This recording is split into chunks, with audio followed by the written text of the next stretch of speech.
voice of growth, mastering the mind and market. Welcome to the Voice of Growth podcast, Mastering the Mind and Market. My name is Manny Teran, and I'm your host.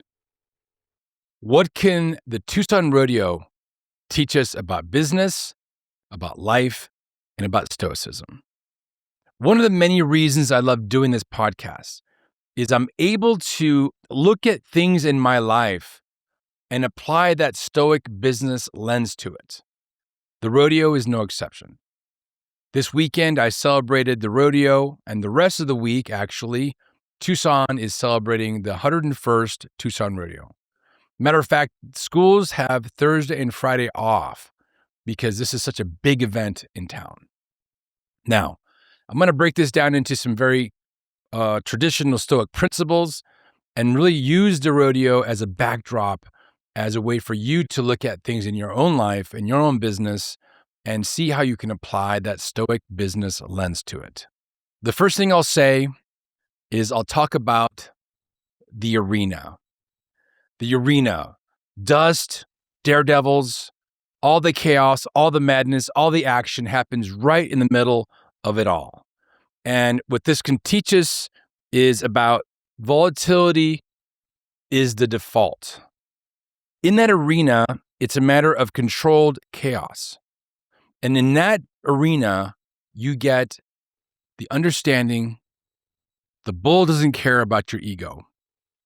The horse doesn't care about your agenda. And the weather, the crowd, you can't control that. So in a small microcosm here, we understand that business is the same. You can't control the markets. You can't control your supply chain. You can't control the finicky nature of your customers. So we can use this as a backdrop to understand what you can control and what you cannot control. And so this is called the dichotomy of control, and it's something that was first described by Epictetus as a way to understand in life that there's certain things we can control and certain things we need to absolutely let go of. So in the backdrop of the rodeo, the riders can control their grip. They can control their preparation. They can control their mindset.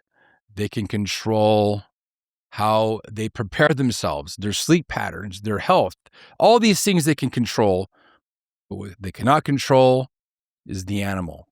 They cannot control all the equipment. You're going to have stuff break down. They can't control the weather. They can't control the crowds. So in that moment, you have the opportunity to see plain as day, black and white, that there's things you can step up to that bull and control. But once you're on that bull, that's it. You cannot control anything. So in business, same exact thing. All you can control is how you react. All you can control is how you respond, how you deal with your customers, the words out of your mouth. Those are the things you can control. You can't control your best employee quitting. You can't control that cease and desist letter by some random competitor you never even heard of. You can't control that PO that was coming that ended up being reversed or decided to go a different direction. So step up to the plate, step up to the bowl, and realize the dichotomy of control. The next thing we'll explore is memento mori. The ride is short. In life, as you know, especially if you're getting up in years, you recognize that our time on this earth is limited. And just like in that arena, that bull ride is all of 8 seconds. All of the preparation, all of the time, all of the dedication, all of the heartache, all of the successes boil down to that 8-second ride. And that's how it is in business. We do all this preparation, we do all this branding, we do all these marketing campaigns, and we have that one shot to reach the customer. Well, I say one shot, but guess what? Just like in a bull ride, if you fall off after 3 seconds, you can get up and try again next time. Same thing in business. You take your shot, you miss it, you go back to the drawing board, you reformulate your process, and you go at it again. That idea that in life, that it's limited, that memento mori is that remember you will die, should give you razor sharp focus in getting up in the morning, in dedicating your day to whatever you need to get done, in your hands and your mouth and your mind, how you actually do things. Memento mori should be a sharpening stone for life. How much time do we spend doom scrolling? How much time do we spend worrying about things that we cannot control? The wringing hands and the not being able to sleep. All these things, they're distractions for you to get distracted away from what you really want in life. So memento mori, like in the bull ring, like in that arena, needs to be crystal clear. And so I'll ask you now, what are you doing for that 8 seconds? What are you doing in life to prepare for that 8 seconds? And how can you be ready for when you fall, because you will fall, to dust yourself off and get up and do it again? Speaking of dust, the next topic we're going to talk about is amor fati. Love your fate. One of the cornerstones of Stoicism. The idea in rodeo is that it's all about the dust. It's all about the chaos. Whatever will come your way, accept it and love it. You get that horse that you thought was going to buck to the left is now bucking to the right. You're going to get that bull that is having a bad day and is extra cantankerous or bad or angry. You're going to get it. Whatever that fate is, hang on and smile. And this is really hard to do for somebody that has a lot of things coming their way. You know, we're so inundated with things that we don't know sometimes which way to go. But remember that you get to do what you do. You get to show up in the morning and slay your day. Just like that bull rider will step up on that stand, get on that bull, tie their hand to the bull, to this 2,000-pound animal, open the gate, and let's see where it goes. That attitude in those bull riders, the wranglers, and all the people in the rodeo is just so positive. When I was there this weekend, just watching all the interaction of the clowns and the crowds and all of that, it's amazing how much energy there is. And recognizing that somebody has mere seconds to prove themselves as they're going down and doing the team roping, and they miss that lasso, and weeks of preparation, and all the time it took to get there, and they miss. And when they're done, they take their hat off and they wave nonetheless. In business and life, same thing. We get kicked off that proverbial horse in business. We lose that contract. We get fired, whatever might happen.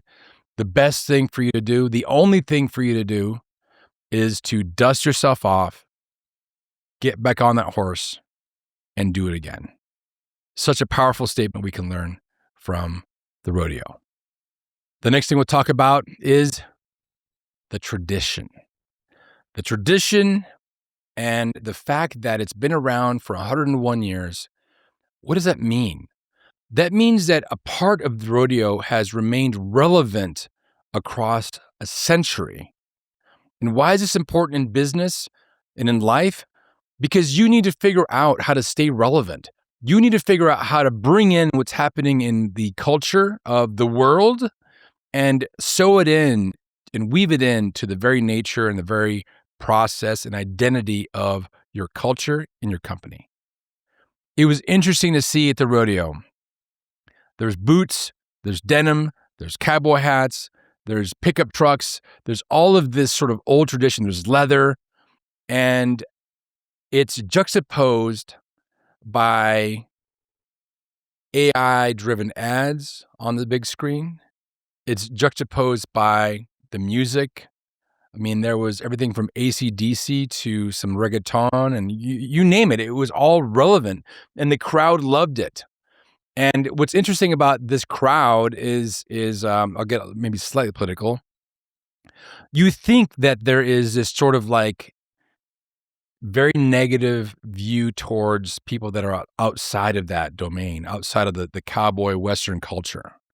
But there's an incredible amount of tolerance built into that framework, that way of being.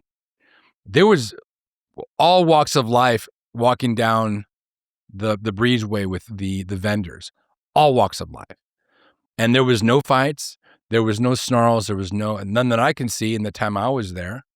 And there was nothing but high fives and beer and handshakes and love. I'm not saying it's always this way in life, but going back to that tradition, the adaptation, if it's going to survive another 100 years, it's going to have to continue to adapt.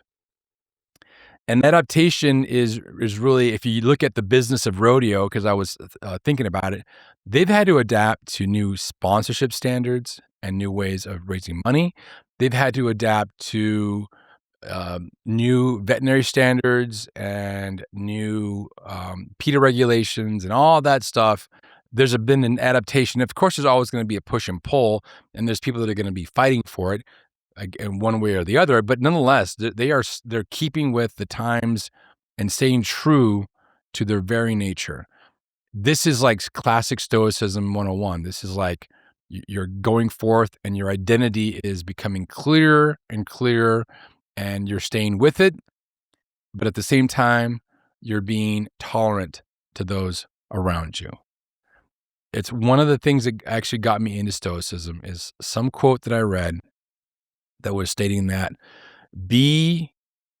take your own life to the highest standards possible, but be tolerant of others. Man, that's powerful. That's the thing that got me on this track. I mean, I was like recognizing that I was falling in certain aspects in my life, and I didn't know how to deal with people around me that were falling themselves, and it was this jumbled mess in my head. And I got that clarity by that quote that, hold yourself to the highest standard and be tolerant of others. Tolerance being one of the core Stoic principles. And then we might as well talk about courage as well, because when that bull rider steps on that 2,000-pound bull, or that bronco rider gets on that crazy horse, there's a lot of courage involved there. A lot of wisdom as well, right? They know that when the animal does a certain thing, their wisdom, their experience tells them, I better do this thing the other direction. I was watching the wranglers, so the folks, these are the guys that are out there that are part of the rodeo framework, not the competitors per se, but the ones that are involved with wrangling the animals around and all that. And I was watching them during the bull riding event. They'd be kind of in the corners. The clowns were running around.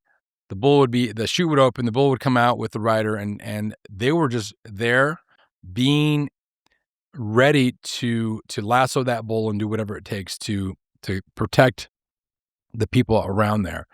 And I was watching them, and I was watching the horse and the rider together, and they were one unit.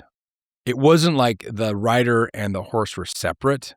They were actually one unit. I could see them operate. Same thing goes for the bronc riding or even the team roping. There's this connection between animal and human that just blows my mind. And so there's just a lot of tradition there. And so in business, let me bring it down to a couple more things, and I'll move on to the next one, is the idea of the fact that we have our own traditions, our own culture, our own values, and we need to celebrate them. In every organization, there is the user's manual, right? The employee manual.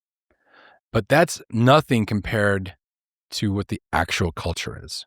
How do you actually do things in your company? Is there a culture of all risk? Is there a culture of belittling? So if you say something wrong or do something wrong, you're beaten down? Is there a culture of inclusivity? Is there a culture of expansion? Is there a mindset of abundance? What's happening in your culture?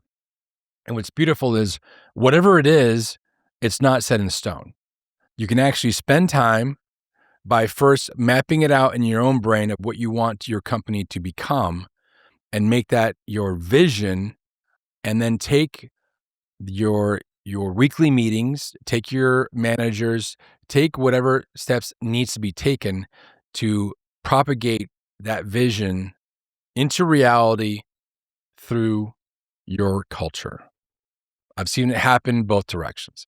I've seen companies that were bottom of the barrel, terrible culture, spend time, and in a matter of 3, 4, 5 months, turned it all around and we're a different company altogether.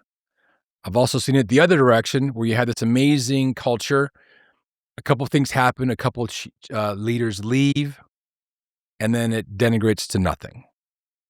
It's something that I've seen both ways, and I challenge you to, if you have a culture that in some way is not what you want it to be, change it.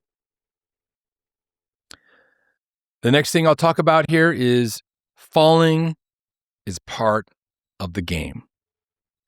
You watch those bronc riders, you watch those bull riders, you watch the whatever, all these aspects of the rodeo, and they're falling all the time. And that falling is just part of the game. Why don't we celebrate that more in life, in business?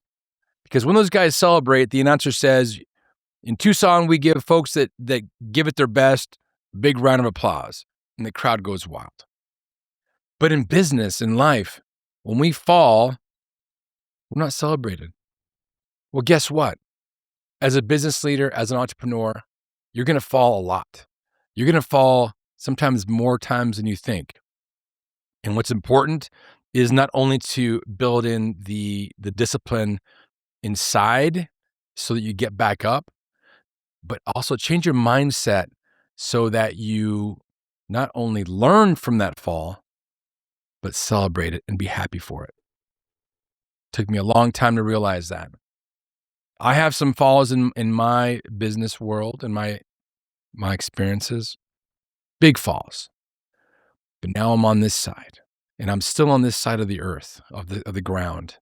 And I still get to give it my all every day and give my best to this world and to my family, to myself, to my friends, to those around me. Man, there's a lot of value in that. So figure out that you're going to fall. And when you do, recognize you got to get back up and get on that horse and do it again. The next topic is the crowd will cheer or boo. The crowd in the business domain is maybe your audience, maybe your community, maybe the world at large. They're going to celebrate your wins and they're going to denigrate your losses or whatever, but recognize that whatever is out there is just noise. And it's hard to really separate the noise sometimes when it's cheers. When so you do something great and you get these applauses, you feel good about yourself and you want to stand up straight and you want to put something on your LinkedIn profile and you want to celebrate it. But it goes back to what I just said about failure. When we fail, we tend to shy away from that because we feel that we believe that we're going to be brought down by our peers or embarrassed straight up. So learn to separate your personal operating system away from the idea that failure is bad. It's going to happen. The crowd will cheer or they'll boo. Either way, like it, love it, and do it again. As a closing reflection, I'll say this. The volatility in that arena, the chaos, is all part of the game. It all should be celebrated like in business, like in life. There's going to be volatility. The markets are going to shift. Your number one supplier is going to go bankrupt. All these things are going to happen. And the best you can do is celebrate it. You're in that arena. You're fighting the good fight. Do it again. Recognize that risk is going to be part of your everyday vernacular. Everything you do in business is going to have some level of risk. Man, I've been so close to certain POs. Matter of fact, I got a PO one time many years ago, super big PO. It represented like almost half of our yearly revenue was coming in the form of a PO, and it was actually given to us. We received it, and somehow in the middle of getting the down payment for the project, they canceled it. And I'm like, can they even cancel POs? And sure enough, I looked at the T's and C's, and buried down in there was a cancellation clause. And that really, really hurt. That put us back, but it didn't stop us. Because just like a slingshot is pulled back before it launches, it brought us back. We took our vision, we sharpened it. We took our processes and we sharpened them, and we came out better and higher and in a better place when it was all said and done. Don't avoid the falling. Recognize you're going to fall. Be ready for the fall. Be ready for getting up for the fall. That second part is sometimes missed in how we do business. But this is why we've talked about the idea of blank space. So if you want to move in a different direction, you can create a blank space team that operates semi-autonomously, that can go out and try your different, whatever it might be. We've talked about the 5 M's. You have to have a mission. What are you trying to do with this blank space team? You have to have the metrics, how you actually gauge success by taking this team and going to that next the new direction. You have to have the other M is management. Who's going to manage this? Who's going to report to who? You got to figure all that out. You've got to have the money so it's well capitalized and you're actually able to take it to the end. And then you have to, number 5, and the strongest of them all, in my opinion, is you have to build a moat around that team so you're actually able to get things done and not poach your resources and take the whole thing so that it topples. Super, super powerful idea of the blank space team. The other thing I'll say about the rodeo to finalize here is that you can't control the weather. You can't control the crowd. You can't control the horse. You can only control yourself. Remember, the wisdom comes in the form of experience and being able to look at your own experiences in business and in the rodeo and figure out what you did wrong, but also look towards others like this podcast, like other podcasts, like people you know in business, like people that are maybe not even in business, but you value their perspective. Ask for their advice. Figure out what they would do. And you make your own decision, right? You're not going to be married to whatever they say, but you'll look at what they say and you'll apply it to your own thought process to see how you might go in a different direction. To finalize, the rodeo, like in life, like in business, like in Stoicism, is one hell of a ride. Be ready for it, celebrate it, have a lot of fun, and when you fall off, dust yourself off and get back on that horse again. Cheers.